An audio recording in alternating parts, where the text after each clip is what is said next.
The Biden administration's Department of Justice offering what critics call a sweetheart deal to a transgender vandal caught on camera smashing and spray painting a Catholic church in Washington state last year. This is surveillance video of 31-year-old Maeve Noda in action, throwing a rock at a glass window while a woman was praying inside. She had to lock herself in. She was so scared. This person then spray painted the sacred building's walls with profane and anti-Catholic messages like religion of hate, woman haters, and more. Noda also defaced the church's beloved statue of the Virgin Mary and spray painted a church worker in the face before resisting arrest. Despite those damages to the church totaling nearly $100,000, the DOJ recommended, wait for it, 0 jail time, and instead recommended just 3 years probation. This plea deal sharply contrasts with the Biden administration's treatment of, for example, pro-life activist and Father Mark Houck. The DOJ charged Houck with violating the FACE Act back in October of 21 after he shoved a Planned Parenthood volunteer while defending his son. The FBI later raided Houck's Pennsylvania home, arresting him in front of his wife and 7 children after state police declined to press charges. Houck faced 11 years in federal prison before he was acquitted earlier this year. Kellyanne, the contrast is nothing short of stunning, and it's unacceptable. Yes, and in Joe Biden and Merrick Garland's Department of Justice, you see that parents at school board meetings who are concerned about curricula and lost learning are domestic terrorists. This has been a pretty anti-Catholic administration for Mr. I'm Catholic Joe Biden. They're openly hostile to religion overall, and I think it's costing a lot of Hispanic voters, Asian American voters in this country. They are realigning for many reasons, but one is the open hostility toward religion.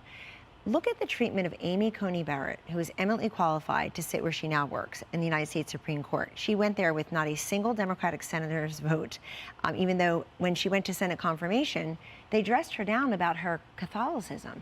Dianne Feinstein said, it's obvious that, you know, your doctrine burns inside of you, as if anything burns inside of Dianne Feinstein at this point. So the hostility towards Amy Coney Barrett, who lives her faith every day, was there wearing the cross as a Catholic, had been a professor at Notre Dame, has 7 children, 2 adopted from Haiti. That hostility contrasted with this. By the way, this, I think, Kayleigh, I know people are here are attorneys, that looked like assault with a deadly weapon. I mean, spray painting somebody in the face, throwing a rock where you know somebody is praying on the other side. And I just want to quickly remind the audience, the fact that the DOJ was involved at all means there were federal crimes committed here. And they completely balked on that.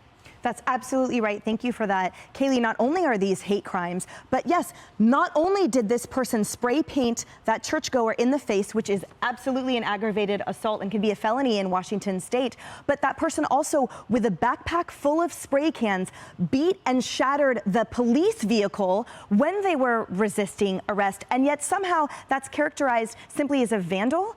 I've been to service many times at St. Louise there in Bellevue, Washington. It's a beautiful church. It's a beautiful community. And it breaks my heart, not just that this happened, but that this happened in a world, in an administration where there is 0 accountability because somehow Catholic protection and Catholics' practice of faith matters less. Yeah, resisting arrest, that happened too, as you noted. Look, viewers can do math. The American people can do math. When you have an administration that won't use the word Christian when 6 Christians are murdered, when you have an administration whose FBI talks about going after radical traditional Catholics, when you have, just yesterday we learned from Jim Jordan, an undercover agent, and the talk of going into Catholic churches, and then this, when Mike Lee puts forward, you know, there have been 34 arrests of pro-lifers, many of whom have been exonerated in courts of law, 81 attacks on abortion facilities, pro-life facilities, and only 2 prosecuted. That doesn't include Catholic churches. What does that all add up to?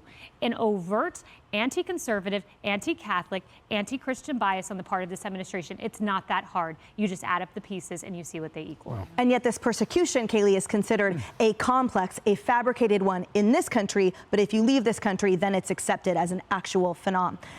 Bill, last year, the Attorney General testified in front of Congress that, as you mentioned, the pro-life center attackers, that they're just too clever for the FBI. Those who are attacking the pregnancy resources centers, which is a horrid thing to do, are doing this at night in the dark. These people who are doing this are clever and are doing it in secret. Yeah. We intend, if we find them, to do that. There is a so you can't find them. If you have information about those groups, we would be happy to. That is your job. That is your job, Attorney General.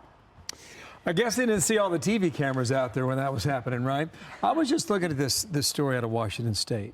He smashed 2 glass doors with rocks, spray painted the church's outside walls with F Catholics, rot in your fake hell, kid groomers, woman haters. This was around the time that Roe v. Wade was decided by the U.S. Supreme Court. A church staff member was spray painted across the face. I think you mentioned that. When officers showed up, he used a backpack full of spray paint cans to hit the police car. He was drunk during the arrest, or appeared to be intoxicated. I don't know if he was given a DUI or a breathalyzer test. Must have taken the day off from work. I mean, if any citizen does this anywhere, you're doing time. That's right. Oh, yeah. Imagine if that had Much happened at less a the synagogue. Correct. Much less a church.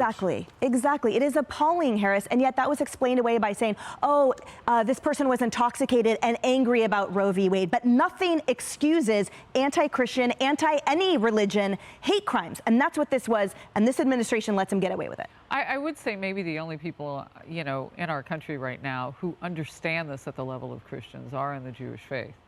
I mean, there's a lot of anti-Semitism that's rocking out there right now. So I've had people in the Jewish faith say, we need to work together on securing these places so that, in fact, Ari Fleischer and I had this conversation just personally off camera recently. And he said they are starting to team up now, some of the synagogues, to try to figure out how to protect those softer targets. I mean, you have a person kneeling to pray, and then you have this violent actor who gets off with nothing compared to what he should have gotten off with or should have gotten, throwing a rock through a window, attacking that structure, so on and so forth. So I do think that there is just this anti-movement of Christian and Jewish faiths in this country, but it is sought after by the FBI where Christians are concerned. That's why your book is so important. That's And why just people thank are you. reading your book and Shannon's book appreciate and that. Ainsley's books. Ainsley going to Asbury, Ohio, to that university. And Yeah. I mean, there's a hunger for what your message is. Just quickly noting, Tim Scott talked about in his video protecting the Judeo-Christian community. Yeah, Spot on. absolutely. Yes.